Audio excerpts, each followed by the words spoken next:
नमस्कार। आज का हमारा विषय अगर कहा जाए शुक्र से संबंधित है, शुक्र की रेखा।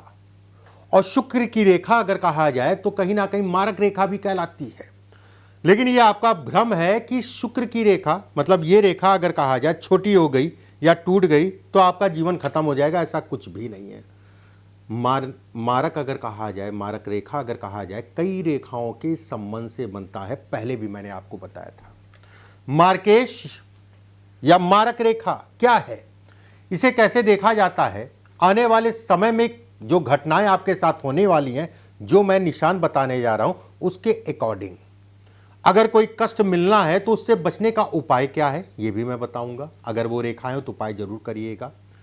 जब भी कोई घटना होती है तो उस समय पे हाथ में कुछ रेखाएं ऐसी डेवलप करती हैं जो ये दिखाती हैं कि आने वाले समय में व्यक्ति को नुकसान होगा।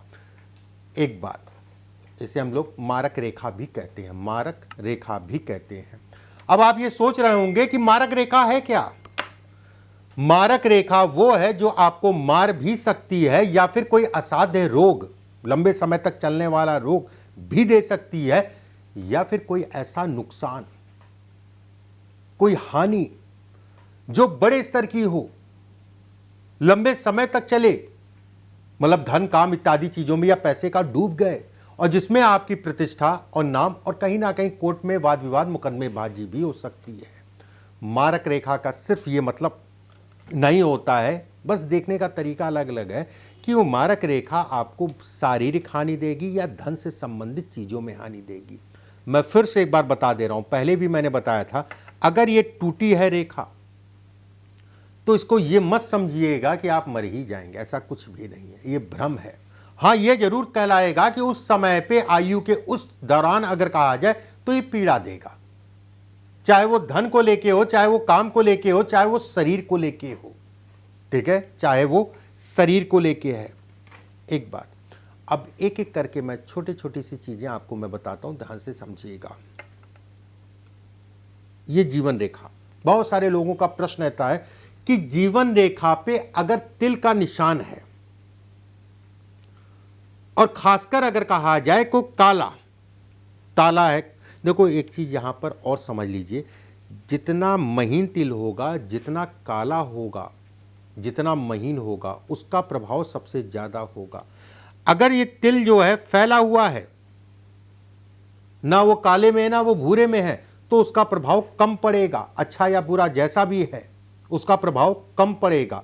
अगर इस जगह पे तिल है और पतला है, गहरा है, ऐसे में कहा जाएगा ये शारीरिक कष्ट देगा, ये तय है, उसमें कहीं कोई दो राय नहीं है। आयु के उस पड़ाव पे, ठीक है, आयु के उस पड़ाव पे शारीरिक कष्ट देगा, उसमें संदेह नहीं है। एक बात, दूसरी चीज अगर कहें तो यहां पर अगर तिल जो है बड़ा फैला फैला सा है, कष्ट मिलेगा, समय के अनुसार निकल जाएगा, बहुत कोई मतलब घबराने वाली बात नहीं है। अगर पतला तिल है, महीन तिल है, तो ये कष्ट को दिखाता है, धन हानि के भी संकेत देता है। अगर आपकी जीवन रेखा ऊपर से बहुत चौड़ी है और नीचे आके पतली हो गई, आयु के उस पड़ाव तक जहां तक ये चौड़ी है, जीवन में संघर्ष करना ही पड़ना पड़ेगा, उसमें कहीं कोई दो राय नहीं। वो संघर्ष अगर कहा जाए तो काम में भी, वो संघर्ष अगर कहा जाए तो शारीरिक भी, शारीरिक भी। एक मोटा मोटा आइडिया मैं आपको बता देता हूं, ये बिल्कुल सीधा कर लीजिएगा। यहां से यहां तक 35 साल है, इसके अकॉर्डिंग आप समझ लीजिएगा, एक स्केल रख लीजिएगा, सीधा देख लीजिएगा, 35 साल का अनुभव आपको मिल जाएगा।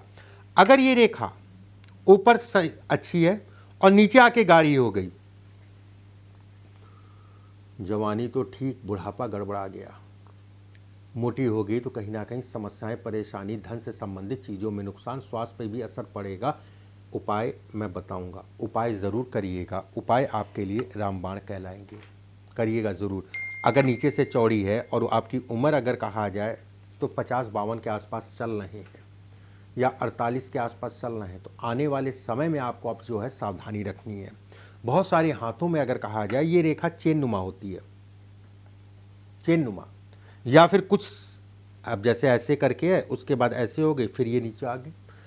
चेन का मतलब ही यही हो गई कि मारक रेखा, मारक मरम परेशान करने वाली रेखा, धन से भी शरीर से दोनों से परेशान करेगी अगर चेन है तो। एक से नहीं, दोनों से परेशान करेगी। कुछ हाथों में ऐसे रेखा होती है, ये रेखा है तो ये कहा जाएगा कि पारिवारिक समस्याएं ये दिखाती है, होगा, ये तय है। अगर ये रेखा दो फाड़ में बट रही है तो कहीं ना कहीं पारिवारिक कष्टों को ये बढ़ाएगी। अगर आगे से भी दो फाड़ में बट गई तो ऐसे में कहा जाएगा पारिवारिक सुख नहीं मिलेगा। एक बात, अगर इसके ऊपर रेखाएं 2-3-4 रेखाएं खड़ी हो रही हैं, कलेश तो होगा, लेकिन कहीं ना कहीं उससे निकलने का रास्ता भी मिल जाएगा, मतलब चीज़ें ठीक हो जाएंगी, ऐसे समझ लीजिए। अगर ये रेखा है तो ये 100% तय है कि विवाह का सुख नहीं मिलेगा, चाहे आपसी तालमेल में कमी हो, चाहे जीवन साथी के शरीर पे असर पड़े, चाहे जीवन साथी के शरीर पर असर पड़े। एक रेखा और मैं बता देता हूं, अगर इसकी जिक्र किया है यहाँ का, ये मस्तिष्क रेखा है। ये रेखा अगर शुक्र के क्षेत्र से मस्तिष्क रेखा और भाग्य रेखा के बीच में आके जो है एक रेखा रुकती है, यह भी दिखाती है पारिवारिक कलह को, वैवाहिक जीवन में कष्टों को। कुछ रेखाएं और देखने के उपरांत जो है ये समझ में आता है कि वो कष्ट विवाह से संबंधित, क्या आपस में डिवोर्स का, या आपस में तनाव का, या आपस में समस्याओं का, या फिर जीवन साथी के स्वास्थ्य पे असर पड़ेगा। अगर इसके ऊपर द्वीप है इस टाइप का द्वीप का मतलब ये हो गया, ये तो ऐसे में कहा जाएगा इसकी पावर को, इसकी समस्याओं को ये और बढ़ाएगा। अगर मंगल के क्षेत्र से निचले मंगल की तरफ रेखा जाए तो धन के लिए सामान्य है, व्यवस्थाएं चलती रहेंगी। ये भी कहीं ना कहीं शारीरिक कष्टों को दिखाता है, और खासकर ऐसे लोगों को वाहन गाड़ी आराम से सावधानी से चलाना चाहिए। वाहन चलाने में सावधानी रखें, बिल्कुल मैं कहूँगा, धन आएगा, काम चलेगा। ठीक है, एक चीज़ यहाँ पर मैंने बताई थी, एक चीज़ और मैं क्लियर कर देता हूँ। अगर ये नीचे से दो फाड़ है, चंद्रमा के क्षेत्र में दो फाड़ है, और इस जगह पे जाल आ रहा है, ये जाल इस टाइप से जाल, ठीक है, और जाल से शुरुआत हो रही है, धन किसी प्रकार का कोई कर्जा लिया है या फिर कर्ज लेना चाह रहे हैं, बहुत सोच समझ के फूंक फूंक के पैर रखिएगा। कर्जे में फंसे तो उबरने में बड़ा समय लग जाएगा, बहुत समय लग जाएगा उबरने में, इस चीज़ का ध्यान रखिएगा। ये है आपकी जीवन रेखा। जीवन रेखा पे त्रिकोण बहुत अच्छा है, ये कहीं ना कहीं जो समस्याएं हैं उससे आपको जो है बचाएगा। अगर मान लीजिए इस जगह पे जीवन रेखा टूटी हो, ये टूटी है और उसी जगह पे त्रिकोणनुमा आकृति बन रही है, तो भी कहा जाएगा कि व्यक्ति को प्रोटेक्शन मिलेगा।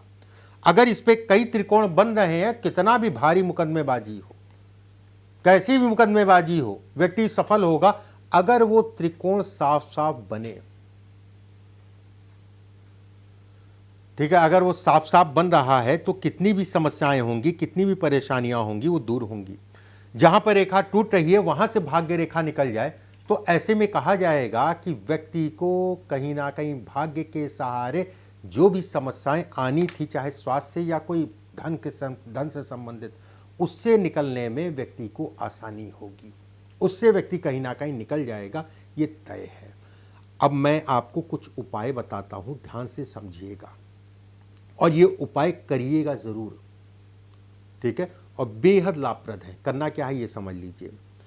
पीपल का पत्ता होता है, पीपल का पत्ता 108 पत्ते ले लीजिएगा पीपल के, मंगलवार के दिन या शनिवार के दिन, मंगलवार या शनिवार, उसमें आपको राम लिखना है, केवल राम लिखिए। उसके बाद किसी भी हनुमान मंदिर में जाके उनके गले में हनुमान जी के चढ़ा दिए, बहुत अच्छा उपाय है। दूसरा, लघु महामृत्युंजय का जाप कराइए। लघु महामृत्युंजय का मतलब हो गया कि 25,000 एक दिन, एक महीने में आपने कराए, हर तीसरे महीने में 25,000 करके जो है 1.25 लाख का मंत्र जो है करा दीजिए, लघु महामृत्युंजय।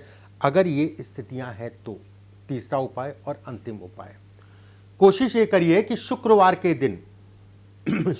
के दिन एक जो है लाल झंडा, छोटा वाला जो झंडा होता है, एक लाल झंडा, थोड़ी सी रोली, थोड़ा सा लाल चंदन और थोड़े से काले तिल, ये तीनों चीज़ें जो है शिवलिंग के ऊपर जो है जाके चढ़ा दीजिए और झंडा जो है अपने शरीर स्वास्थ्य के लिए बोलते हुए वहीं पे लगा दीजिएगा। एक छोटा झंडा ले लीजिएगा, ये नहीं कि आप बहुत बड़ा लेके मंदिर पर लगा रहे हैं, छोटा झंडा। हर शुक्रवार के दिन आपको ये करना है और वहां बैठ के कम से कम 15-20 मिनट जो है शिव के मंत्रों का जाप करिए, कुछ करिए, कम से कम 15 से 20 मिनट वहां पर आप बैठिए। ये 3 उपाय, इससे असर पड़ेगा ये तय है। लघु महामृत्युंजय भी करा लीजिएगा। अगर ये स्थितियां हैं तो ये अच्छी स्थितियां नहीं है। अगले वीडियो में फिर उपस्थित होऊंगा। अभी के लिए बस इतना ही। नमस्कार।